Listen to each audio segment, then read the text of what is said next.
Hello friends, आइए आज exercise number 10 देखते हैं। इसके पहले एक्सरसाइज नंबर 9 और सारे रूल्स आपको प्रोनाउन टेंस निकटता सूचक शब्दों में परिवर्तन से संबंधित बताए जा चुके हैं।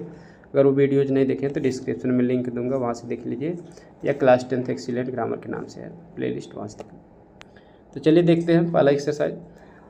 बिमला सेड टू महेश, तो सेड टू का क्या हो जाएगा? टोल्ड। बिमला टोल्ड महेश हो जाएगा, क्योंकि ये सेड टू सेंटेंस है, सेड टू को टोल्ड बदलेंगे। तो इसके बाद दैट लगाएंगे। माई का जो है बिमला के अनुसार बदलोगे तो हर हो जाएगा।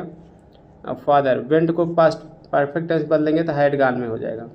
Her father had gone to Ambala. Yesterday क्या हो जाएगा? The previous day. The previous day होता। The teacher said Raju I have warn you not to play here. अध्यापक ने कहा राजू मैं तुम्हें यहाँ न खेलने के लिए चेतावनी दे चुका हूँ। तो यहाँ सेट का क्या होगा? टोल्ड हो जाएगा। द टीचर टोल्ड राजू हो जाएगा, क्योंकि राजू सुनने वाले हैं, उसको ऑब्जेक्ट हम बना लेंगे भले रिपोर्टेड स्पीच में, ठीक। तो द टीचर टोल्ड राजू, उसके बाद हम दैट लगाएंगे तब। फिर आई को टीचर के अनुसार बदलेंगे तो ही। हैव का क्या हो जाएगा? Had. He had warned. You का राजू के अनुसार बदलेंगे तो him, warned him not to play here का क्या हो जाएगा? देयर, ठीक। इस तरह से हो जाएगा। अगला है my son said the old man I am giving you a lesson on unity. Correct, बूढ़ा आदमी ने कहा मेरे पुत्रों मैं तुम्हें यूनिटी माने एकता पर एक पाठ दे रहा हूँ, मतलब एक शिक्षा दे रहा हूँ। तो हम इसमें क्या करेंगे?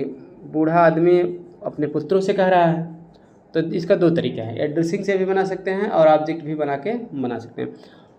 तो अगर ऑब्जेक्ट बनाएंगे तो आराम से आप कर देंगे द ओल्ड मैन टोल्ड हो जाएगा, टोल्ड, और माई सन का हो जाएगा हिज सन्स। हम दूसरे से कहेंगे, वो कहा मेरे पुत्रों, तो हम दूसरे से कहेंगे बूढ़े आदमी ने अपने पुत्रों को बताया, ठीक है, टोल्ड हिज सन्स, इस तरह से। तो उसके बाद हम दैट लगा देंगे। एक ये तरीका है। दूसरा तरीका है एड्रेसिंग कह सकते हैं, ठीक है, एड्रेसिंग।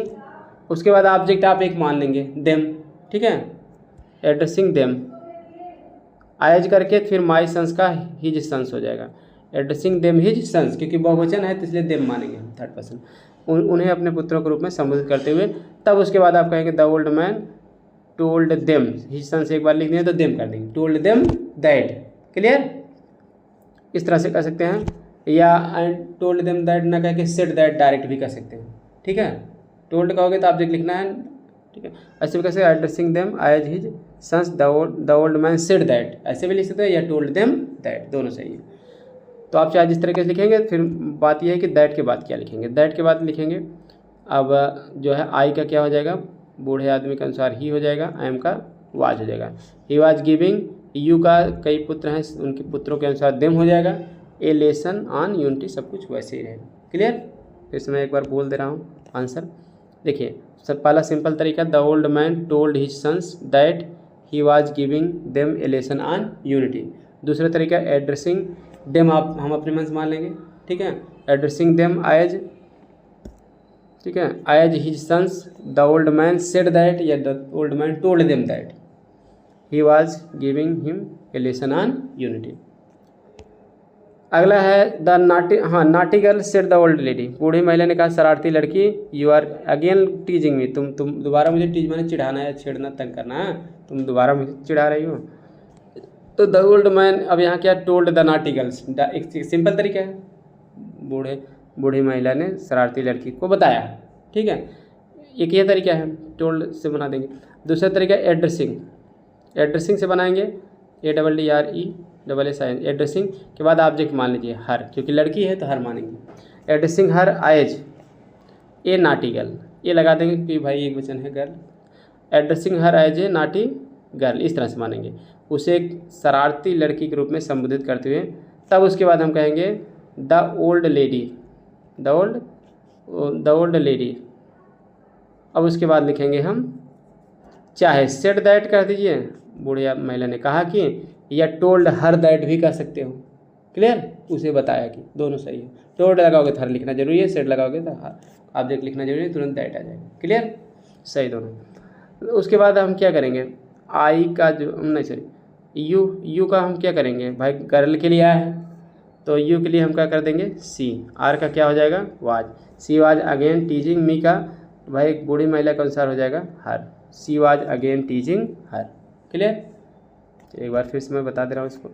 दो तरीके हैं, सिंपल तरीके कि the old lady told the naughty girl, तो द लगाना पड़ेगा टोल्ड के साथ, ठीक है, क्योंकि एज रहोगे एज ए नार्टिकल, नहीं तो टोल्ड के साथ द नार्टिकल, क्योंकि संबोधन वाले में द आर्टिकल नहीं लगता है, लेकिन बिना संबोधन वाले में लगेगा, एज के साथ ही लगेगा और टोल्ड के साथ द लगेगा। तो the old lady told the naughty girl that she was again teasing her, ये तरीका है। या addressing her as a naughty girl, the old lady said that, या the old lady told her that, दोनों सही है। She was again teasing her, clear हो गया।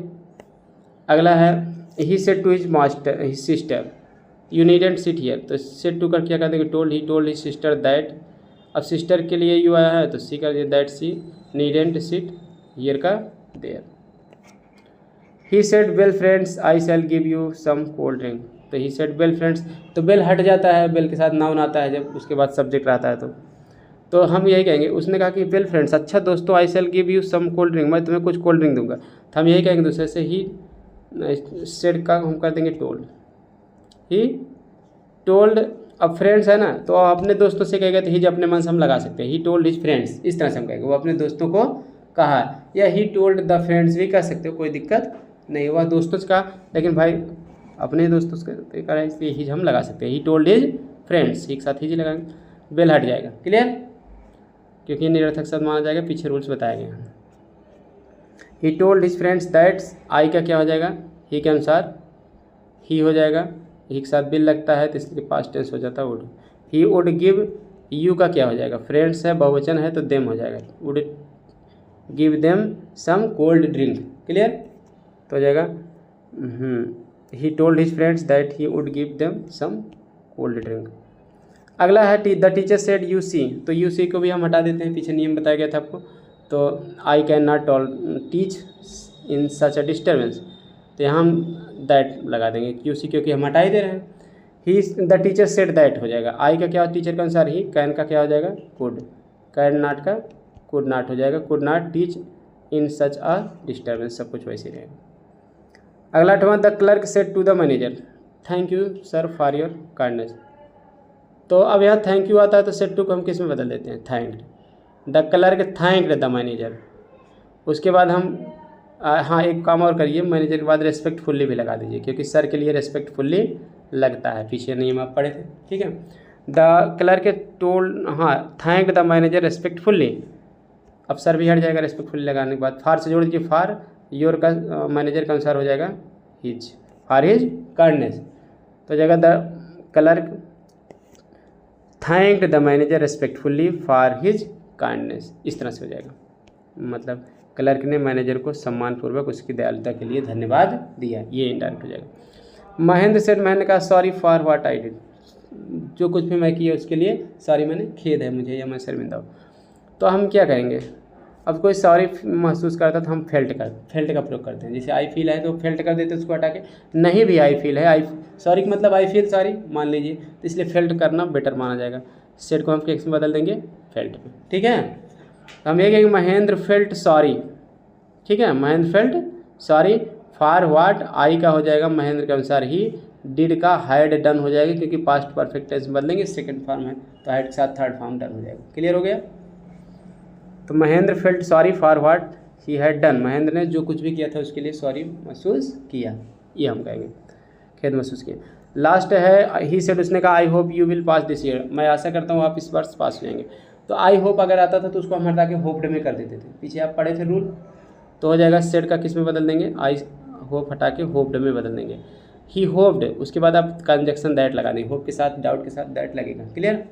ही होप्ड दैट, यू को हम क्या करेंगे, हाँ भाई ऑब्जेक्ट यहाँ है नहीं तो आप ऑब्जेक्ट एक मान लीजिए, ही मान लीजिए, क्लियर, क्योंकि वहाँ ही होप्ड हिम लिखना जरूरी नहीं है, लेकिन यहाँ लिखना जरूरी है, वह आशा किया था कि वह, ठीक है, ही वुड हो जाएगा, ही वुड पास दिस ईयर का क्या हो जाएगा दैट ईयर, क्लियर हो गया। हम ये कहेंगे ना कि वह कहा, वो आशा डायरेक्ट क्या, उसने कहा I hope you will pass this year, मैं आशा करता हूँ आप इस साल पास हो जाएगा, हम दूसरे किसी सुने हैं तभी कहेंगे कि वह आशा किया था कि वह उस साल पास हो जाएगा। अब यहाँ एक बात जानिए, he would pass this year, he माने हो, ठीक है, अगर आपसे कहा तो आप आई भी लिख दोगे तो गलत नहीं हो जाएगा, ठीक है ना। आई वुड पास या आई शुड पास, एक साथ शैल भी लगता है इसलिए शुड भी कह सकते हो। वुड का प्रयोग कॉमन है, दोनों के साथ लग सकता है। क्लियर। अब इनडायरेक्ट मतलब थर्ड पर्सन हमेशा मान सकते हो, तो इसलिए आप आराम से कर दीजिए ही सेड का ही, आई होप का he hoped that he would pass that year, कि वो आशा किया था कि वह उस साल पास हो जाएगा, ये चीज़ हो जाएगी। तो आई होप समझ में आ गया होगा ये भी आपको जो है एक्सरसाइज। इसके बाद आपको इंट्रोगेटिव के रूल्स और एग्जांपल्स बताए जाएंगे, फिर इसका एक्सरसाइज यानी 1 बाय 1 सब कुछ आपको पूरा डायरेक्ट इनडायरेक्ट से लेके सब ग्रामर इस चैनल पे आपको मिलता रहेगा। इसलिए नए हैं तो सब्सक्राइब करके घंटी दबा लीजिए और वीडियो को ज़्यादा से ज़्यादा शेयर कर दीजिए, ताकि घंटी दबा रहेगी जैसे वीडियो अपलोड करूँ समय से आपको नोटिफिकेशन सबसे पहले मिल जाए। तो वीडियो पसंद आए तो लाइक सब्सक्राइब शेयर करें। मिलते हैं नेक्स्ट वीडियो में। Thanks for watching video.